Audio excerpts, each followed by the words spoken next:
दोस्तों, क्या आपने कभी रात के सन्नाटे में अकेले बैठकर ये सोचा है कि इस पूरी दुनिया में अरबों लोग हैं, अनगिनत चेहरे हैं, लाखों आवाजें हैं, फिर भी आपकी मुलाकात उसी एक इंसान से क्यों होती है जो धीरे धीरे आपकी पूरी दुनिया बन जाता है, जिसे आप कुछ साल पहले तक जानते तक नहीं थे, जिसका नाम तक आपने कभी नहीं सुना था। वही अचानक आपकी सुबह की वजह बन जाता है, आपकी रातों की बेचैनी बन जाता है, और फिर एक दिन वही इंसान आपकी जिंदगी का सबसे बड़ा सुख या सबसे बड़ा दुख बन जाता है। जब शादी के मंडप में अग्नि के सामने 7 फेरे लिए जाते हैं, तब हर किसी को यही लगता है कि ये उसका फैसला है, उसकी पसंद है, उसका प्यार है। लेकिन अगर मैं आपसे कहूँ कि ये फैसला आपने आज नहीं लिया, ये फैसला उस दिन हो चुका था जब आपने इस धरती पर पहला कदम भी नहीं रखा था। गरुड़ पुराण, कर्म सिद्धांत और हमारे प्राचीन ऋषियों का ज्ञान कहता है कि विवाह कोई संयोग नहीं है, ये केवल 2 लोगों का मिलन नहीं बल्कि 2 आत्माओं के अधूरे हिसाब किताब का टकराव भी है। आज की ये बात आपको भीतर तक हिला सकती है, क्योंकि आज हम उस रहस्य का पर्दाफाश करेंगे जिसके बारे में आधुनिक दुनिया बात तक नहीं करती। आज हम जानेंगे कि क्या आपका जीवन साथी सच में आपका सोलमेट है या वह पिछले जन्म का कोई कर्जदार है जो इस जन्म में अपना हिसाब बराबर करने आया है। और दोस्तों, ये वीडियो सिर्फ उन लोगों के लिए नहीं है जो अपनी शादीशुदा जिंदगी में दुखी हैं, ये उन लोगों के लिए भी है जो अपने रिश्ते में बहुत खुश हैं, क्योंकि जो सत्य आज आप सुनने वाले हैं वह हर रिश्ते की जड़ को हिला देता है। आज के समय में हमें लगता है कि हम खुद अपना पार्टनर चुनते हैं। कोई डेटिंग ऐप पर किसी को पसंद करता है, कोई मैट्रिमोनियल वेबसाइट पर प्रोफाइल देखकर फैसला लेता है, कोई कॉलेज में प्यार करता है तो कोई ऑफिस में किसी के करीब आ जाता है। हमें लगता है ये सब हमारी चॉइस है, लेकिन अध्यात्म कहता है तुम्हें सिर्फ वही इंसान आकर्षित करेगा जिससे तुम्हारा पुराना कर्म जोड़ा हुआ है। आप सोचते हैं कि आपने हजारों चेहरों में से एक चेहरा चुना, लेकिन सच्चाई ये है कि आपकी आत्मा पहले से उसी चेहरे की ओर खींच रही थी। गरुड़ पुराण के प्रेत खंड में एक अत्यंत रहस्यमयी बात की गई है। कहा गया है कि जब कोई आत्मा मृत्यु के बाद यमलोक की यात्रा पूरी करती है और उसे दोबारा पृथ्वी पर भेजा जाता है, तो जन्म के 6ठे दिन विधाता उसके माथे पर कुछ अदृश्य रेखाएं लिख देते हैं। इसे ललाट लेख कहा जाता है। इन रेखाओं में 3 चीजें लगभग निश्चित मानी गई हैं: मृत्यु का समय, माता पिता और जीवन साथी। जी हाँ, आप किस घर में जन्म लेंगे और किसके साथ विवाह करेंगे, ये केवल सामाजिक घटना नहीं है बल्कि ये कॉस्मिक योजना का हिस्सा माना गया है। लेकिन यह सबसे बड़ा प्रश्न उठता है, क्या भगवान ऊपर बैठकर जोड़ियां बनाते हैं? क्या ईश्वर किसी लॉटरी की तरह तय करते हैं कि किसकी शादी किससे होगी? नहीं, शास्त्र कहते हैं ईश्वर न्याय करते हैं, पक्षपात नहीं। तो फिर ये सब तय कौन करता है? आपके अपने कर्म। दोस्तों, एक शब्द है ऋणानुबंध, इसे ध्यान से समझिए। ऋण यानी कर्ज, अनुबंध यानी बंधन, अर्थात पिछले जन्मों का अधूरा हिसाब जो आत्मा के साथ चिपका रह जाता है। सोचिए, अगर पिछले जन्म में आपने किसी को धोखा दिया हो, किसी का दिल तोड़ा हो, किसी की मेहनत का धन हड़प लिया हो, किसी को अपमानित किया हो, या किसी ने आपकी बहुत सेवा की हो और आपने बदले में कुछ नहीं दिया हो, तो क्या वह ऊर्जा खत्म हो जाती है? नहीं, शरीर मर जाता है, लेकिन भावनाओं का कंपन, कर्मों का हिसाब आत्मा के साथ चलता रहता है। प्रकृति का नियम है, हर कर्म का फल मिलेगा, हर कर्ज चुकाना पड़ेगा, हर अधूरी भावना पूरी होगी, और इसी हिसाब को बराबर करने के लिए 2 आत्माओं को दोबारा मिलाया जाता है। और विवाह उस हिसाब किताब को पूरा करने का सबसे शक्तिशाली माध्यम है, क्योंकि शादी में 2 लोग सिर्फ मिलते नहीं बल्कि एक दूसरे के जीवन में पूरी तरह प्रवेश कर जाते हैं। एक ही छत, एक ही बिस्तर, एक ही रसोई, एक ही जीवन।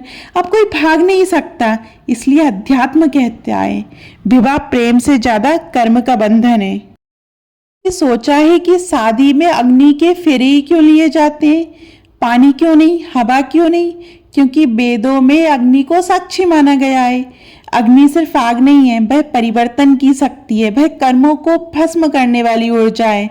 जब दो लोग अग्नि के चारों ओर फेरे लेते हैं तो वे सिर्फ एक दूसरे का हाथ नहीं पकड़ते, वे ब्रह्मांड के सामने ये वचन देते हैं, हम अपने अधूरे कर्मों को साथ मिलकर पूरा करेंगे। दोस्तों, शादी केवल एक समारोह नहीं है, यह आत्माओं का अनुबंध है।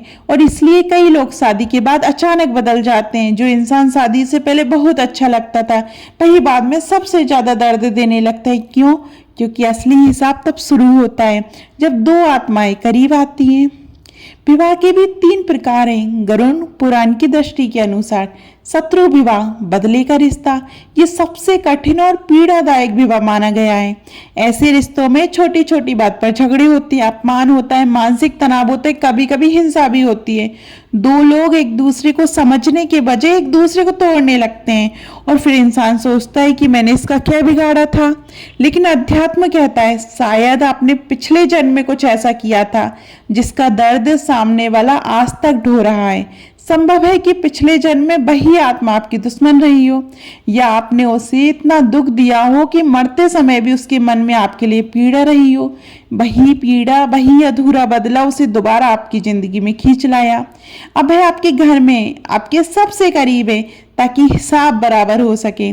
दुनिया इसे टॉक्सिक रिलेशनशिप कहती है, अध्यात्म से कार्मिक सेटलमेंट कहता है। दूसरा है कर्जदार विवाह, धन और सेवा का हिसाब।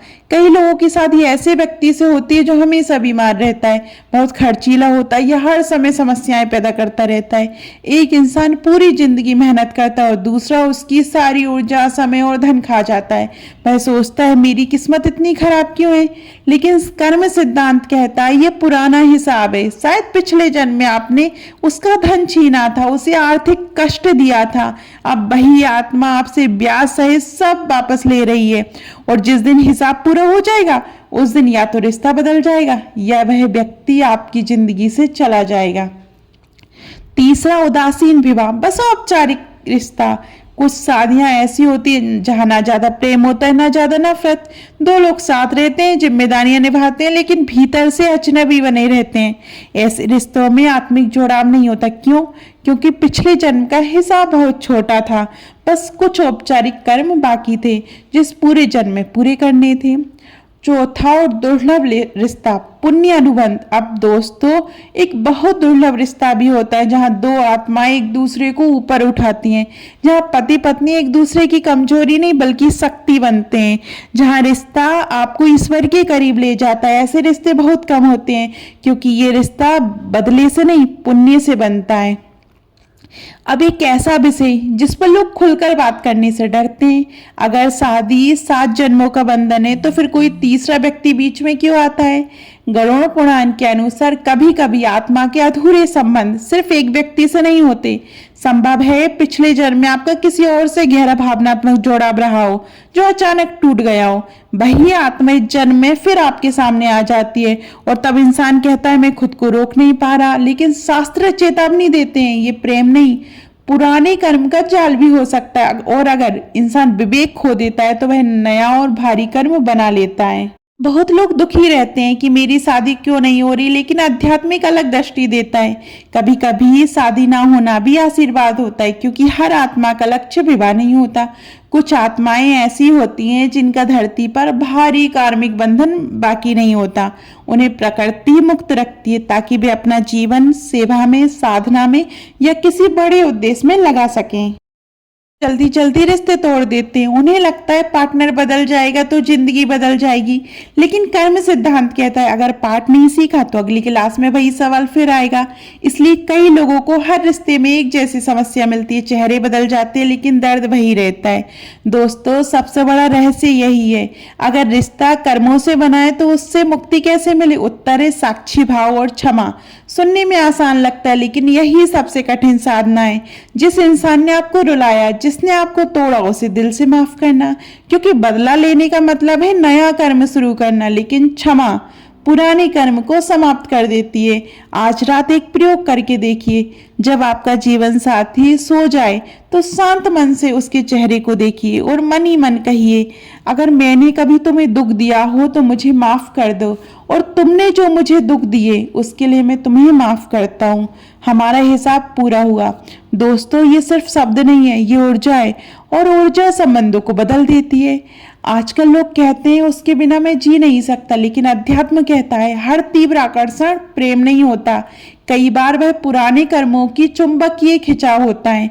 सच्चा प्रेम आपको शांत करता है, आपको बेहतर इंसान बनाता है। अगर किसी रिश्ते में पड़ते ही आपकी शांति खत्म हो जाए, आप झूठ बोलने लगे, परिवार से दूर होने लगी, जीवन अस्त व्यस्त होने लगे, तो समझिए वह प्रेम नहीं, कर्मों का तूफान हो सकता है। गरुड़ पुराण कहता है, अगर वैवाहिक जीवन में बहुत क्लेश हो, दूसरों के घर बसाने में मदद करो, किसी गरीब कन्या की शादी करवाओ, जरूरतमंद दंपत्ति की सहायता करो, सेवा करो, क्योंकि जो ऊर्जा आप दुनिया में भेजते हैं वही लौट कर आपके जीवन में आती है। लोग सोचते हैं सन्यासी बनना सबसे कठिन है, लेकिन शास्त्र कहते हैं गृहस्थ जीवन सबसे बड़ा तप है। जंगल में अकेले बैठना आसान है, लेकिन घर में रहकर अपमान सहना, गुस्सा रोकना, प्रेम बनाए रखना और धैर्य रखना, ये बहुत कठिन साधना है। दोस्तों, कोई रिश्ता हमेशा के लिए नहीं होता। हम सब यात्री हैं, कुछ समय के लिए मिलते हैं फिर आगे बढ़ जाते हैं। इसलिए रिश्तों को नफरत में मत जलाइए, क्योंकि आपका जीवन साथी असल में आपके कर्मों का आईना है। अगर आईने में चेहरा खराब दिख रहा है तो आईना तोड़ने से कुछ नहीं होगा, चेहरा साफ करना होगा। अपने कर्म सुधारिए, क्षमा करना सीखिए, सेवा कीजिए, नाम जप कीजिए।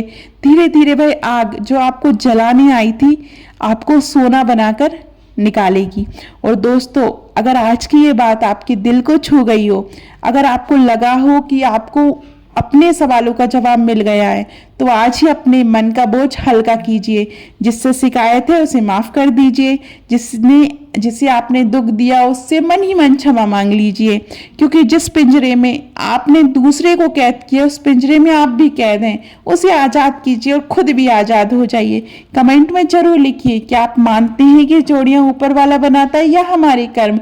और अगर ये बात आपको अच्छी लगी हो तो इसे उन लोगों तक जरूर पहुंचाइए जो अपने रिश्तों में टूट चुके हैं, क्योंकि कभी कभी सिर्फ एक सही दृष्टिकोण पूरी जिंदगी बदल देता है।